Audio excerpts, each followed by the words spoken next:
تیرے دودھ سے بے نیاز نہیں ہوتا، یعنی روٹی کھانے کے قابل نہیں ہوتا، اس کو تیری ضرورت نہیں رہتی دودھ والی، اس وقت تک ہم تیرے اوپر حد جاری نہیں کر سکتے۔ جا جب تک بچہ دودھ چھوڑتا نہیں ہے، روٹی کھانا شروع نہیں کرتا، اس وقت تک ہم سزا جاری نہیں کرتے۔ اللہ کے بندوں، قرآن مجید میں ہے کہ 2 سال تک بچے کو دودھ پلا سکتے ہیں۔ کتنے سال تک؟ 2 سال تک۔ دوسرے بارے میں یاد موجود ہے، اللہ کی بندی نے صرف 6 مہینے کے اندر اپنے بچے کو اس قابل بنا دیا کہ روٹی کا لقمہ اس کے ہاتھ میں ہے اور وہ بچہ اس روٹی کو چوس رہا ہے اور اس روٹی کو توڑنے کی کوشش کر رہا ہے۔ 6 مہینے کے بعد اس نے بچے کو روٹی کی طرف مائل کر دیا، دودھ اس کا چھڑا دیا، بچے کو اٹھا کر کے اللہ کے نبی کی بارگاہ میں تیسری مرتبہ آ گئی ہے۔ ایمان کے جیسا نہیں، کیا سمجھتے ہیں آپ لوگ؟ جنت مذاق ہے، کھیل ہے، عام سی جگہ ہے، ایسے مل جائے گی؟ رب رحمان رحیم ہے، بغاوت کروں گا، بےایمانی کروں گا، ملاوٹ کروں گا، لوگ کا حق مانوں گا، اللہ کی باتیں نہیں مانوں گا، شیطان کا ساتھی بنوں گا، دین سے دوری اختیار کروں گا، مسجد سے بھاگوں گا، نماز سے تعلق نہیں کروں گا، قرآن کو نہیں پڑھوں گا، اور پھر جنت ہے بھی میری۔ جنت کس کی ہے؟ میری ہے نا میرے بھائی۔ جنت اتنی معمولی جگہ نہیں ہے، بہت قیمتی جگہ ہے۔ لوگوں نے جانے دیے ہیں، لوگوں نے مال دیے ہیں، لوگوں نے اولادیں دی ہیں، لوگوں نے وطن دیے ہیں، لوگوں نے عزت دی ہے، لوگوں نے گھر بار اٹھائے ہیں، سب کو چھوڑا ہے، تب جا کر کے جنت ملی ہے۔ ایسے جنت نہیں مل گئی۔ اللہ اکبر، اللہ اکبر۔ جب تیسری مرتبہ خاتون آئی، اللہ کے نبی صلی اللہ علیہ وسلم سے کہنے لگی، آپ نے دیکھا باقی بچہ جو ہے روٹی کا لقمہ ہاتھ میں ہے، اس کو منہ میں ڈالے چبانے کی کوشش کر رہا ہے۔ اللہ کے نبی نے بچہ لیا، فرمایا اس بچے کو کون پالے گا؟ صحابی کھڑا ہوا، میں پالتا ہوں یا رسول اللہ، میری ذمہ داری ہے، میں اس کو لیتا ہوں۔ بچہ اس کے حوالے کر دیا گیا۔ اللہ کے نبی نے کہا لے جاؤ اس کو میدان میں کھڑا کرو، پتھر جمع کرو۔ لوگ جمع ہو گئے، پتھر ہر ایک کے ہاتھ میں ہے، پتھر مارنے شروع ہوئے، وہ مائی زخمی ہوتی ہے، لہولہان ہوتی ہے، جسم گلتا پڑتا ہے، تکلیفیں آتی ہے، پر صبر سے کام لیا، برداشت کیا۔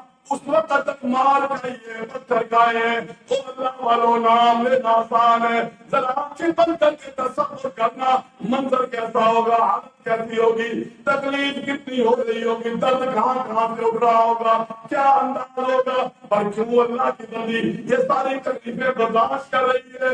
اللہ اکبر، اللہ اکبر۔ پتھر لگتا ہے، خون کا فوارہ پھوٹتا ہے۔ جناب خالد بن ولید رضی اللہ تعالیٰ عنہ کے جسم پر خون کے قطرے آتے ہیں، زبان سے نامناسب الفاظ نکال دیے، کیسی خاتون کے خون کے چھینٹے میرے کپڑے پر آ گئے۔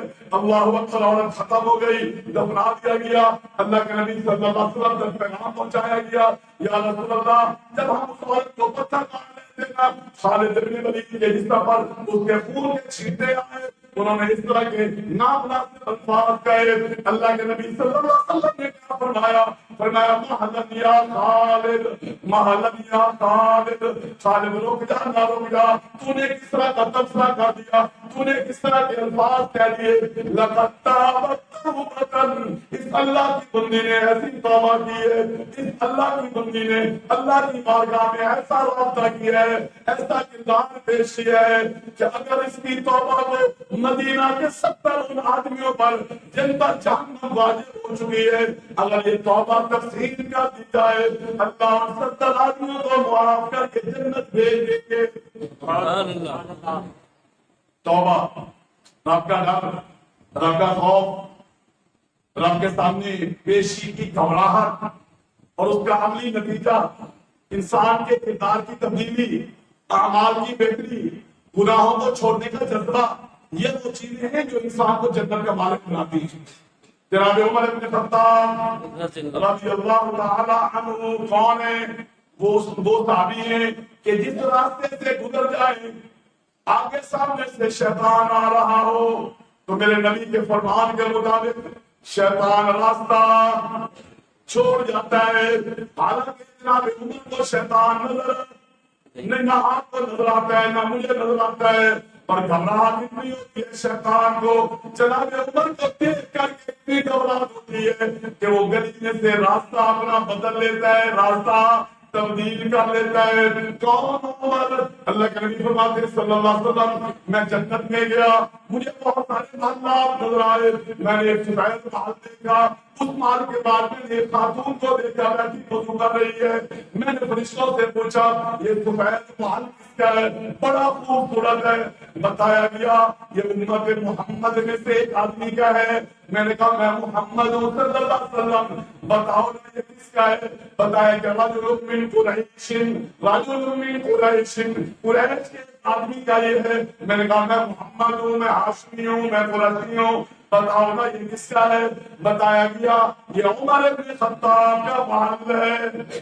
اس کا ہے عمر ابن خطاب. کون دیکھ کے آئے ہیں؟ اللہ کے نبی. نبوت والی زبان کہہ رہی ہے میں نے اپنی آنکھوں سے دیکھا ہے. مجھے بتایا کہ یہ کس کا گھر ہے؟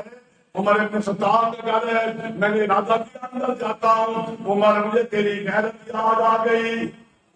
عمر بڑا غیرت والا, وہ بار بار چاہتا ہے کہ عورتوں پر پردے کا حکم نازل ہو. وہ چاہتا ہے کہ نبی کی بیویوں کو کوئی دیکھے نہ. وہ چاہتا ہے ایمان والوں کی بیویاں جب گھر سے نکلے تو پردہ کر کے نکلے نا. بڑے بہانے سے کوشش کرتا ہے اللہ کا حکم آ جائے. بڑا غیرت والا عمر ہے نا. نبی کریم فرماتے ہیں عمر میں نے اس محل میں داخل ہونے کا ارادہ تو کیا پر تیری غیرت کو یاد کر میں دروازے سے واپس آ گیا. میں نے اندر قدم نہیں رکھا. عمر کی چیخیں نکل گئی. عمر رونے لگا یا رسول اللہ علیک غار, یا رسول اللہ کیا میں آپ پہ غیرت کروں گا؟ آپ میرے گھر میں جائیں گے میرے عدم موجودگی میں عمر غیرت کروں گا. اللہ اکبر, رونا شروع ہو گیا. یہ عمر جس کے بارے میں نبی فرماتے لوگوں لو کان معی نبی لکان عمر, اگر میرے پاس کسی نبی نے آنا ہوتا تو کون ہوتا؟ فرمایا عمر ہوتا. فرمایا عمر فی الجنہ, فرمایا عمر جنت میں جائے گا. یہ میرے نبی کے فرمان ہے, نبی کے فرامین ہے, جنت کی ضمانتیں مل رہی ہیں. اللہ اکبر. دور فاروقی ہے. ظالم نے خنجر مارا, زخمی ہو گئے, بستر پہ پڑے ہوئے ہیں, آخری سانسیں لے رہے ہیں. ڈاکٹر نے حکیم نے کہہ دیا بچنے کا چانس کوئی نہیں, اندڑیاں کٹ گئی ہیں, اب وقت قریب ہے. تیمارداری کر رہے ہیں, حوصلہ دلا رہے ہیں, فضائل بیان کر رہے ہیں. عمر آپ نے یہ کیا, آپ نے وہ کیا. عمر آپ کے لیے نبی کریم نے یہ کہا, آپ کے لیے یہ کہا. اے عمر آپ کا یہ احساس, آپ کا وہ احساس. او میرے بھائی, آج میں وہ افطاریاں کرا کر کے سمجھتا ہوں میں نے بڑا مارکا مار لیا. میں 10-20 ہزار کسی نیکی کے معاملے میں خرچ کر کے میں سمجھتا ہوں میں نے بڑا مارکا مار لیا. پوری زندگی دین کے لیے وقف کرنے والا جناب عمر جنت کی ضمانتیں ملنے کے باوجود آج جب دنیا سے جا رہا ہے, دنیا سے جا رہا ہے, آخری وقت ہے, لوگ آ کر کے فضائل بیان کر رہے ہیں. اور میرا عمر کیا کہتا ہے لوگوں تو مجھے یہ فضائل گنوا رہے ہو اور مجھے تو یہ گھبراہٹ ہو رہی ہے, مجھے تو خوف ہو رہی ہے. میرا تو یہ حال ہے کہ اللہ اپنی مہربانی کرے, میری ساری نیکیاں لے لے, میری ساری نیکیاں اللہ دے دے, مجھے اس کا بدلہ نہ دے, بس اپنی رحمت سے مجھے معاف کر دے. اپنی رحمت سے مجھے معاف کر دے. میری غلطیوں کے بارے میں پوچھے نا, جو میں نے نیکیاں کیا مجھے اس کا بدلہ نہ دے. معاملہ برابری پہ ختم ہو جائے, اللہ کا جواب لگاؤ, میں عمر اللہ کے سامنے پیش ہو. اللہ کہے کہ عمر معاملہ برابری پہ ختم ہوتا ہے, کیا آپ اس بات پہ راضی ہے؟ ہم تمہیں تمہارے عملوں کا بدلہ بھی نہیں دیں گے, آپ کے گناہوں کے بارے میں پوچھیں گے بھی نہیں. عمر اس بات پہ راضی ہو جائے. عمر اس بات پہ راضی کیوں نہیں؟ یہ ڈر ہے, یہ احساس ہے, یہ خوف ہے. وہ اللہ کو جانتے ہیں, وہ اللہ کو پہچانتے ہیں, اس کی قدرت پر ایمان ہے, اپنے آپ کو جانتے ہیں. اللہ اکبر, اللہ اکبر. جناب عمر کا فرمان ہے لوگوں لو نادى مناد من السماء, اگر اعلان کرنے والا آسمان سے اعلان کرے اللہ نے سارے دنیا کو معاف کر دیا سارے آدمی کے. یہ کون کہہ رہا ہے؟ عمر میرے نبی کا صحابی, خلیفہ راشد, خلیفہ دو, نبی کریم کا سر جنت کی ضمانتیں پانے والا مہاجرین میں سے بدر میں شریک ہوا، احد میں شریک ہوا، خیبر میں شریک ہوا، احزاب میں شریک ہوا، خندق میں شریک ہوا، ایمان کا لڑنے والا اور دنیا کی دوستوں پر پاوروں کو ملیا بھیج کر دینے والا، توحید کا پرچم لہرانے والا، شرک کا خاتمہ کرنے والا، کہہ رہے لوگوں اگر آسمان سے آواز آئے نا کہ اللہ نے سب کو معاف کر دیا ہے، صرف ایک انسان کو اللہ نے معاف نہیں کیا، تو لوگوں مجھے ڈر لگا دے وہ ایک میں ہوں۔ وہ ایک کون ہوں؟ میں ہوں جس کو اللہ نے معاف نہیں۔ یہ بہت ڈر کی حالت ہے، ڈر کی کیفیت ہے۔ آج میرے بھائی ڈر کا منظر دیکھنا ہے، کیفیت نہیں آنا۔ ایک اور حدیث میرے سامنے آئی، جناب ابو ہریرہ رضی اللہ تعالیٰ عنہ، اللہ کے نبی کا صحابی ہے، بڑا پیارا صحابی، حدیثوں کو جمع کرنے والا، لکھنے والا۔ آج مدرسے میں جا، آج جمعہ سننے کے لیے جا، مولوی صاحب بار بار کہیں گے عن ابی ہریرہ رضی اللہ تعالیٰ عنہ، ابو ہریرہ بیان کرتے اللہ ان سے راضی ہو جائے، اللہ ان سے راضی ہو جائے، بار بار پوری دنیا کے اندر بلا مبالغہ ہزاروں نہیں لاکھوں مرتبہ کی بنیاد پر لوگ کہتے ہیں رضی اللہ عنہ، اللہ ابو ہریرہ سے راضی ہو جائے۔ ابو ہریرہ رضی اللہ تعالیٰ عنہ کا موت کا وقت ہے، اس کا مطلب ہے موت کا رو رہے، موت کا وقت ہے رو رہے۔ لوگ آئے کہنے لگے ہم کس چیز کا نام ہے، کیوں رو رہے؟ کیا دنیا چھوڑنے کا غم ہے؟ کتنا پیسہ ہے، زمین ہے، جائیداد ہے، بیوی بچے ہیں، کیا اس کا غم ہے؟ کہنے لگے نہیں۔ کیا یہ جو رقبے سارے چھوڑ کے جا رہے ہیں کس کا غم ہے؟ کہنے لگے نہیں۔ سننا میرے بھائی جناب عمر جناب ابو ہریرہ نے کیا جواب دیا؟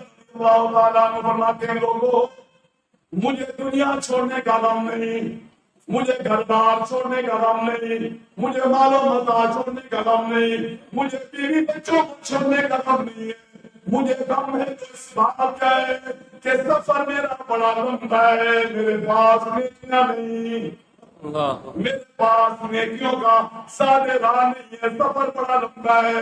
حالانکہ ابو ہریرہ ہے کون جس نے اپنے گھر کے اندر رات کے 3 حصوں میں تقسیم کیا ہوا ہے، ایک حصے میں ابو ہریرہ کھڑا ہو کر کے نفل بھی پڑھتا ہے، قرآن کی تلاوت کرتا ہے۔